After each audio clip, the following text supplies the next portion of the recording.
میں تو کہتا ہوں کسی یونیورسٹی میں مت پڑھیے، اعلیٰ حضرت کو پڑھیے، اعلیٰ حضرت کو پڑھیں۔ 562 سبجیکٹ کے ماہر تھے امام احمد۔ کتنے سبجیکٹ کے؟ 562 سبجیکٹ۔ آپ دنیا کے کسی یونیورسٹی میں چلے جائیے، دنیا کی سب سے بڑی یونیورسٹی کا نام آکسفورڈ یونیورسٹی ہے، اور اس یونیورسٹی میں صرف 35 سبجیکٹ پہ پڑھائی ہوتی ہے۔ کتنے؟ 35 سبجیکٹ۔ مگر خوش ہو جائیے، یہ ہمارا امام ہے، یہ آپ کا امام ہے، امام احمد رضا ہے، اعلیٰ حضرت ہے، جو تنہا 562 سبجیکٹ پہ ماہر ہے۔ ارے یہ پانی ہے نا، پانی جانتے ہیں نا جو ہم لوگ اور آپ پیتے ہیں؟ آپ ایگریکلچر کے پروفیسر کے پاس چلے جائیے بہار یونیورسٹی میں، سیتامڑھی یونیورسٹی میں، دربھنگا یونیورسٹی میں، اور پوچھئے اس پروفیسر، اس کا جو ہیڈ ہے، اس سے پوچھئے پانی کی کتنی قسمیں ہیں، وہ نہیں بتا پائے گا۔ اتنے علماء ہیں نا، ان سب سے پوچھئے پانی کی کتنی قسمیں ہیں، تو یہ حضرت کہیں گے 7 قسمیں ہیں۔ کیوں حضرت؟ نور الازاح سے لے کر کے ہدایات تک یہی پڑھایا گیا کہ پانی کی 7 قسمیں ہیں۔ یہ حضرت ہیں جو پانی کی 7 قسمیں بتا رہے ہیں، اور وہ اعلیٰ حضرت ہیں جو پانی کی 300 قسمیں بتا رہے ہیں۔ علم اسے کہتے ہیں، فکر اسے کہتے ہیں، شعور اسے کہتے ہیں، عصمتوں کا وقار اسے کہتے ہیں، تفنن خیال اسے کہتے ہیں، قلم کی رانائی اسے کہتے ہیں، وسعت فکر اسے کہتے ہیں، فقہی بصیرت اسے کہتے ہیں، کلام کی ندرت اسے کہتے ہیں، قوت حافظہ اسے کہتے ہیں، استحضار ذہن اسے کہتے ہیں، کہ جہاں کوئی مسئلہ حل نہ ہو، امام احمد رضا ایک لمحے میں حل کرتے ہیں، ایک لمحے میں۔ چونکہ ایصال ثواب پہ گفتگو کرنی ہے، مولانا نے کہا علم پہ بات کرنی ہے، تو اعلیٰ حضرت سے بڑا کوئی عالم نہیں ہے۔ حضرت صدر الشریعہ کا نام سنا ہے آپ نے؟ نہیں سنا ہے؟ بہار شریعت جنہوں نے لکھی ہے، پورے ہندوستان کے ہر مدرسے میں بہار شریعت ہے، اور آج کے جتنے مفتی ہیں وہ بہار شریعت دیکھ کے فتویٰ دیتے ہیں، ہے نا؟ یہ اعلیٰ حضرت کے شاگرد ہیں۔ کون ہے؟ جب اعلیٰ حضرت کے شاگرد کا یہ حال ہے تو اعلیٰ حضرت کا حال کیا ہوگا؟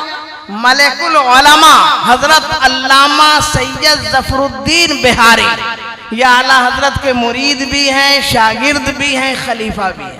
معلوم ہے ان کے ایک شاگرد نے ابھی انٹرویو دیا ہے، تو جانتے ہیں کیا کہا؟ کہ اعلیٰ حضرت نے درسگاہ میں، کلاس روم میں ہم لوگوں کو صرف علم کے 300 معنی بتائیں۔ علم کے اتنے علماء بیٹھے، پوچھئے آپ علم کے کتنے معنی ہیں؟ بہت زیادہ بتائیں گے تو 10 معنی بتائیں۔ تو اعلیٰ حضرت کے شاگرد نے اپنی درسگاہ اور کلاس میں علم کے 300 معنی بتائے۔ جو شاگرد ہے وہ 300 معنی بتاتا ہے، اور جو استاد ہے وہ 3000 معنی بتاتا ہے۔ اس ذات کا نام امام احمد رضا، اس ذات کا نام اعلیٰ حضرت، اس ذات کا نام سنیوں کا امام، اس ذات کا نام ہے اکبری شخصیت ہے، اور عبقری الشرق شخصیت کا نام امام احمد رضا ہے۔ امام دیکھیے، مکہ افضل ہے کہ مدینہ افضل ہے؟ یہ بہت بڑا مسئلہ ہے، اور آج سے 300 سال پہلے کے علماء اسے حل نہیں کر سکتے۔ کون افضل ہے؟ مکہ افضل ہے کہ مدینہ افضل ہے؟ یہی سوال جب اعلیٰ حضرت سے ہوا تو اعلیٰ حضرت نے 1 منٹ میں حل کر دیا۔ کہیے سبحان اللہ۔ علم اسے کہتے ہیں، شعور اسے کہتے ہیں، قلم کی پختگی اسے کہتے ہیں، اور عشق رسول کا باغپن اسے کہتے ہیں۔ جب یہ سوال ہوا کہ مکہ افضل ہے کہ مدینہ افضل، تو اعلیٰ حضرت نے قلم اٹھایا اور لکھا کہ جب تک اور جیسے ہی مصطفیٰ مدینہ گئے مدینہ افضل ہو گیا، مکہ نہ صحیح افضل، طیبہ ہی بڑا زاہد، ہم عشق کے بندے ہیں، کیوں بات بڑھائی ہے؟ تو جہاں کوئی مسئلہ حل نہ ہو امام احمد رضا کو پڑھیں، فتاوی رضویہ کو پڑھیں، اور بات عقیدے کی ہے تو یہ جو میلاد ہو رہا ہے نا اس وقت، یہ اعلیٰ حضرت کے قلم کی رہین منت ہے۔ میلاد ختم ہے، آج جو ہمارے دل میں عشق مصطفیٰ ہے یہ اعلیٰ حضرت کے قلم کا باغپن ہے۔ اے عشق تیرے صدقے جلنے سے چھٹے سستے، جو آگ بجھا دے گی وہ آگ لگائی ہے۔ اب آپ دیکھیے ان کا بھی ترجمہ ہے اور ہمارا بھی ترجمہ، عقیدے کی بات آئی ہے تو بتا دیتے ہیں۔ وَوَجَدَكَ ضَالًّا فَهَدَىٰ، قرآن کی آیت ہے نا، یہ ہمارے بڑے اچھے نقیب صاحب ہیں، بہت عمدہ نقابت کر رہے ہیں، اور یہ سارے علماء ہمارے حضرت تشریف فرما ہیں۔ پوچھئے ان لوگوں نے، ان میں بہت سارے مولویوں نے ترجمہ کیا کہ جب نبی کو اللہ نے گمراہ پایا تو ہدایت ہے، کہیے معاذ اللہ، راستے سے بھٹکا پایا تو ہدایت دی، راستے سے ہٹا پایا تو ہدایت دی۔ دل پہ ہاتھ رکھ کے بتائیں کہ جس کا نبی گمراہ ہو امت کیسے کامیاب ہو؟ نبی گمراہوں کو جنتی بنانے آیا ہے، اور بے شک میرے نبی نے سب کو جنتی بنا دیا، اور ایک دو نہیں 1,24,000 کو نبی نے جنتی بنایا، دیکھ کر بنایا ہے، نظر ڈال کر بنایا ہے۔ یہ میرے نبی کا کمال ہے کہ جسے دیکھتے چلے گئے جنتی بناتے چلے گئے، اور اس کے بعد تو حال یہ ہے کہ جس کو مصطفیٰ نے جنتی بنایا وہ جسے دیکھ رہے ہیں جنتی بناتے چلے جا رہے ہیں۔ تو جس نبی کے امتی کا یہ حال ہو، ابو بکر دیکھے تو جنتی بنائے، عمر دیکھے تو جنتی بنائے، عثمان دیکھے تو جنتی بنائے، مولا کائنات دیکھے تو جنتی بنائے، علی دیکھے تو جنتی بنائے، طلحہ دیکھے تو جنتی بنائے، زبیر دیکھے تو جنتی بنائے، سعد دیکھے تو جنتی بنائے، سعید دیکھے تو جنتی بنائے۔ 1,24,000 صحابہ دیکھتے جا رہے ہیں، جہنمی کو جنتی بناتے۔ تو جس نبی کے صحابہ کی نگاہ کا یہ عالم کہ گمراہ کو ہادی بنا دے، جاہل کو عالم بنا دے، جہنمی کو جنتی بنا دے، وہ نبی کتنا حسین ہوگا۔ اسی لیے اعلیٰ حضرت کہتے ہیں نا، سب سے اولا وہ اعلیٰ ہمارا نبی، سب سے والا وہ والا ہمارا نبی، اور کیا خبر کتنے تارے کھلے چھپ گئے پر نہ ڈوبے نہ ڈوبا ہمارا نبی۔ تو اس نے کیا کہا کہ گمراہ پایا تو ہدایت، معاذ اللہ۔ اب سنیں ایمان والا ترجمہ، جہاں عشق بھی ہے، محبت بھی ہے، اور ترجمے کی نزاکت بھی ہے، اردو زبان کی لطافت بھی ہے، فکر کی وسعت بھی ہے، خیال کا ترفع بھی ہے، عشق کا باغپن بھی ہے۔ اب اعلیٰ حضرت قلم اٹھاتے ہیں اور فرماتے ہیں کہ اے نبی، اللہ نے آپ کو اس لیے راہ دی کہ اپنی محبت میں خود رفتہ پائے۔ جب دیکھو نبی خدا کی بارگاہ میں سجدہ کر رہے ہیں، جب دیکھو خدا کی بارگاہ میں جھکے ہیں، تو رب فرماتا محبوب آپ کا بھی آپ پر حق ہے، صرف میرا ہی حق نہیں ہے۔ تو جب اللہ نے اپنی محبت میں نبی کو خود رفتہ پایا تو ہدایت دی۔ کتنا فرق ہے، وہاں ایمان جا رہا ہے، یہاں ایمان میں بلندی آ رہی ہے۔ یہ ہے عقیدہ۔ تقریر کریں اعلیٰ حضرت پہ تو الحمدللہ میں گھنٹوں بول سکتا ہوں، 15 کتابیں لکھ چکا ہوں اعلیٰ حضرت پر، اور آپ کی دعاؤں سے دوسرے ملک میں میری کتاب چھپتی ہے۔ مگر اب تھوڑا لمحہ ہے یا تھوڑا وقت ہے ایصال ثواب،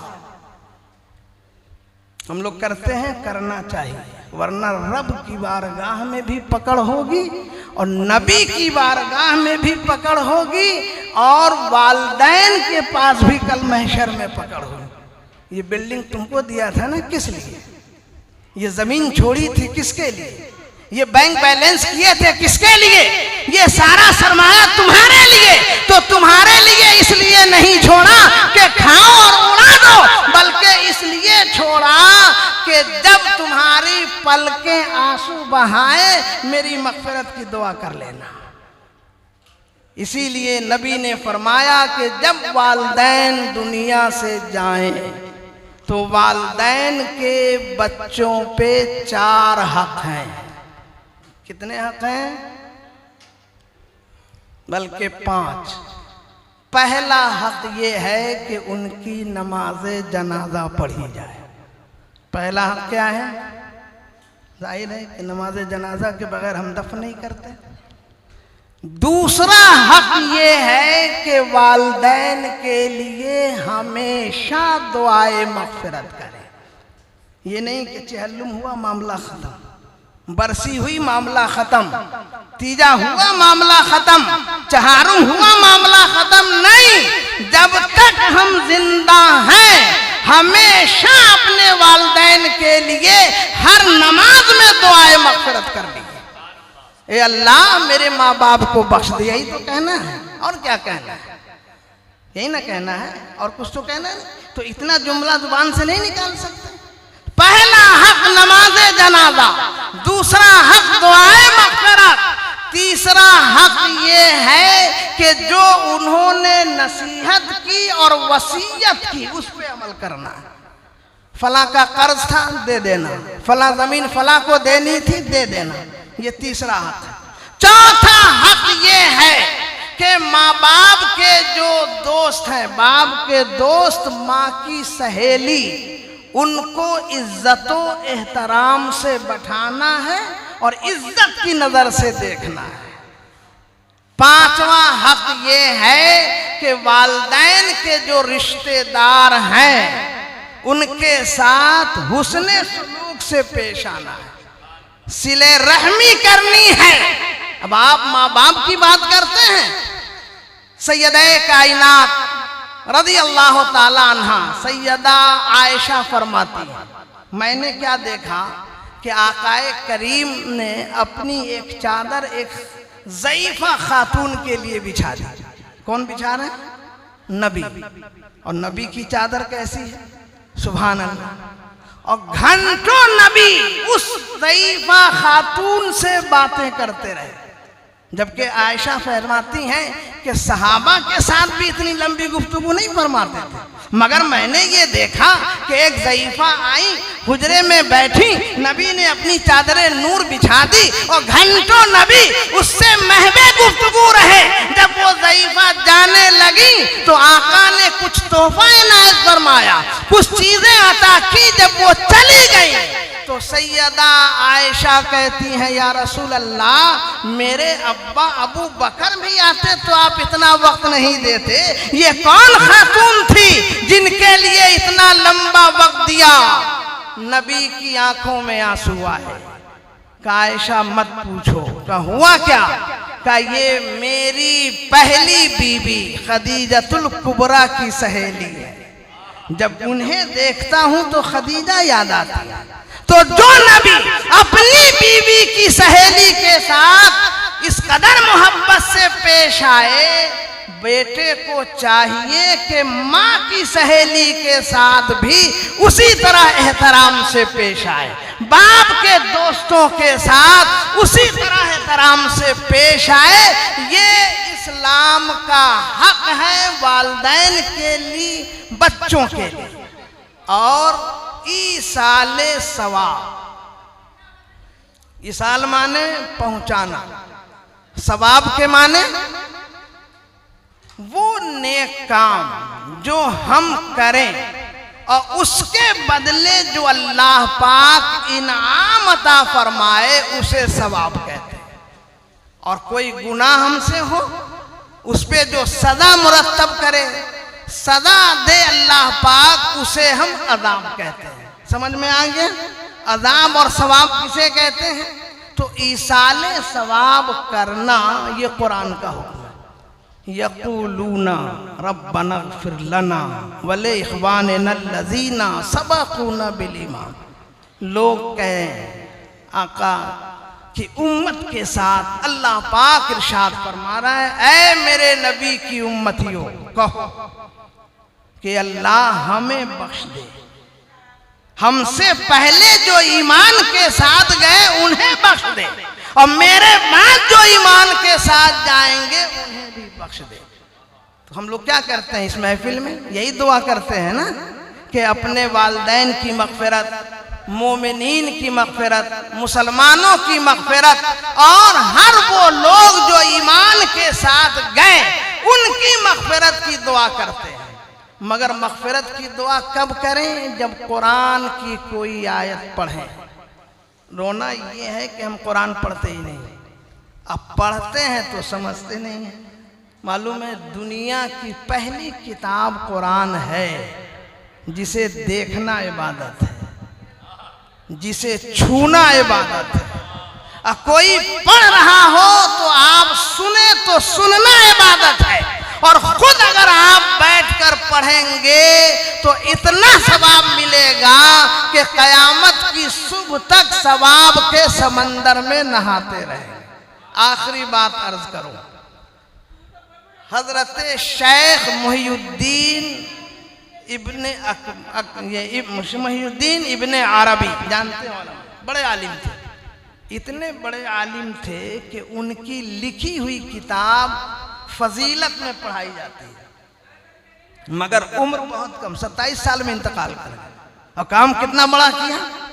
آپ فرماتے ہیں کہ میں جنت المالا کے قبرستان سے گزر رہا تھا۔ ہر مومن کی ذمہ داری ہے کہ جب وہ کسی قبرستان سے گزرے تو سلام کرے، السلام علیکم یا اہل القبور، اور اللہ پاک وقت دے تو چند منٹ کھڑا ہو جائے، کچھ نہیں پڑھے تو کم سے کم 3 مرتبہ قل ہو اللہ شریف پڑھے، سورہ اخلاص۔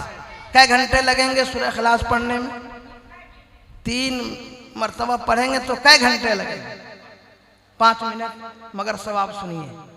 حضرت محی الدین ابن عربی فرماتے ہیں کہ میں نے سلام پیش کیا، 3 مرتبہ تلاوت کی، سب کے نام بخش دیا اور چلا گیا۔ 1 سال کے بعد پھر وہاں سے گزرا، وہاں سلام پیش کیا تو دیکھا کہ قبر سے ساری روحیں نکل کے جشن منا رہی ہیں، خوشیاں منا رہی ہیں۔ پوچھا کیا ہوا، کیوں خوشی منا رہی ہو؟ کیا کوئی نعمت غیر مترقبہ مل گئی؟ کا خاص فیضان الہی ہوا؟ رب کا کرم دھوم دھوم کے برس رہا ہے، رحمت الہی کی برکھا ہو رہی، وجہ کیا ہے؟ کیوں مسکرا رہی ہو؟ تو روحوں نے جواب دیا، حضرات 1 سال پہلے یہاں سے آپ گزرے تھے۔ کہا ٹھیک ہے، کہا کیا پڑھا تھا؟ کہا 3 مرتبہ قل ہو اللہ شریف کی سورہ پڑھی تھی۔ کہا پھر؟ کہا اس کے بدلے اللہ تعالیٰ نے اتنا ثواب عطا فرمایا کہ ساری روحیں آپس میں ثواب کو تقسیم کر رہی ہیں، مگر اب تک تقسیم نہیں کر سکی ہے۔ ذرا سوچئے کہ 3 بار قل ہو اللہ پڑھیں تو رب اتنا ثواب عطا فرمائے، اگر ہم پورا قرآن پڑھیں گے تو کتنا ثواب ملے گا؟ روز تلاوت قرآن کریں گے تو کتنا ثواب ملے گا؟ 1 حرف پڑھنے پہ 10 نیکیاں، 3 حرف پڑھنے میں 30 نیکیاں۔ کتنی نیکیاں؟ 30 نیکیاں ملی، 30 گناہ دھلے اور 30 درجے بلند۔ تو یاد رکھیں دنیا کی پہلی کتاب قرآن عظیم ہے، جسے اللہ نے اپنے آخری نبی کو عطا کیا، اور اس نبی کی امت میں ہم ہیں۔ کاش کہ قرآن پڑھتے اور پڑھنے کا سلیقہ جانتے۔ رونا آخری بات میں عرض کروں کہ قرآن جانتے ہیں پڑھانے کے لیے کس مولوی کا انتخاب کرتے ہیں؟ نہ جن کی شین درست ہے نہ قاف درست، وہ بولتا ہے بڑی سین چھوٹی سین۔ حضرت جن کی سرپرستی میں جلسہ ہے شبیر القادری صاحب، بہت اچھے حافظ ہیں، بہت اچھے قاری ہیں۔ میں 1980 سے حضرت کو جانتا ہوں، شاید وہ نہیں جانتے ہوں۔ جس وقت میں جامعہ قادریہ کا طالب علم تھا، حضرت وہاں تشریف لاتے تھے۔ ان سے پوچھیں، پوچھئے کہیں قرآن میں بڑی سین چھوٹی سین ہے؟ نہیں ہے۔ مگر ہم اور آپ ایسے کو رکھتے ہیں جو کہتا ہے کہو بڑی سین چھوٹی سین۔ اور کیوں؟ اس لیے کہ 50 روپے دیجئے گا تو وہی نہ پڑھائے گا، بڑی سین چھوٹی سین۔ اور کتا بلائی پڑھانا اور ریٹ کیٹ فیٹ تو 1000 ٹیوٹر کو دیتے ہیں۔ یہ ہے سچائی یا نہیں؟ کہاں چلے گئے ہم؟ وہ قرآن جو دنیا سے زیادہ آخرت کو سنوارتا ہے، دنیا تو سنوارتا ہی ہے، دنیا میں بلندی عطا کرتا ہی ہے، اللہ کا قرب عطا کرتا ہے، جنت کی لذتیں عطا کرتا ہے، خیال کی بلندی عطا کرتا ہے، اور جنت کا مسافر بناتا ہے۔ اور جب قبر میں جاتے ہیں تو چاروں طرف قرآن کی روشنی ہمیں اپنی گود میں لے لیتے ہیں۔ اور اس قرآن کو کس سے پڑھاتے ہیں؟ اس مولوی سے جسے 50 روپے دیے، وہ کہتا ہے کہو بڑی سین چھوٹی سین، بڑا کاف چھوٹا کاف، کہیں نہیں ہے۔ اسے نکال کے بولنا چاہیے شین سین قاف کاف۔ جانتے ہیں وقت نہیں ہے ورنہ بتاتا کہ لفظ میں تلفظ بدل جانے سے معنی بدل جاتا ہے، اور تلفظ تو چھوڑ دیں، زبر زیر بدل جائے گا تو معنی بدل جائے گا۔ کتنی بڑی غلطی ہو رہی ہے، کاش کہ ہم سمجھیں اور قرآن کو اس عالم اور حافظ قرآن سے پڑھائیں جن کا تلفظ بھی اچھا ہو اور جو قرآن کا معنی بھی سمجھتے ہو۔ تو اللہ پاک نے ارشاد فرمایا بندو کہو اے اللہ ہمیں بخش، اگلے جو ایمان کے ساتھ گئے انہیں بخش، میرے بعد جو ایمان کے ساتھ آئیں گے انہیں بخش۔ یہی سال ثواب ہے، تو نہ یہ بدعت ہے، نہ یہ شرک ہے، نہ یہ ناجائز ہے، بلکہ یہ قرآن کی دعوت ہے۔ میں آپ تمامی گھر کے لوگوں کو مبارکباد پیش کرتا ہوں کہ چہلم کے موقع سے اپنے مرحومین کے ایصال ثواب کے لیے محفل نور کا انعقاد کیا، علماء کی جماعت کو مدعو کیا، شورا کو بلایا۔ اللہ پاک ان تمام کے حاضری کو قبول فرمائے اور آپ کی اس محفل نور کو قبول فرمائے۔ وما علینا الا البلاغ۔ سلام۔